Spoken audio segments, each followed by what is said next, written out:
Bueno, eso decimos, nace de una idea del Crono Festival, de Damián Pizarra, que es el organizador, y tiene ese muro que cada año renovan con un concepto diferente.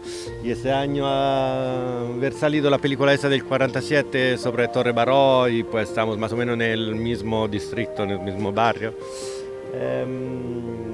Nació la idea de hacer un mural inspirado por la película. Y nada de, a pesar de esto, empecé un poco mi trabajo de recerca de imágenes, de composición y tal, y llegamos a este concepto al final. ¿Has hablado con algún vecino de lo que opinan del mural y de la historia que has querido representar? Sí, unos cuantos se han parado aquí mientras que trabajábamos estos días y bueno, claramente hay quien dice, esa ya es una historia antigua, ahora la están sacando otra vez, pero a mí me parece una cosa totalmente positiva, sensibilizar sobre el pasado del barrio, sobre los conflictos que han habido, porque se pueden comparar con lo que hay ahora, hoy en día, y te hace entender también que se pueden superar a través de la acción y de la motivación y de la...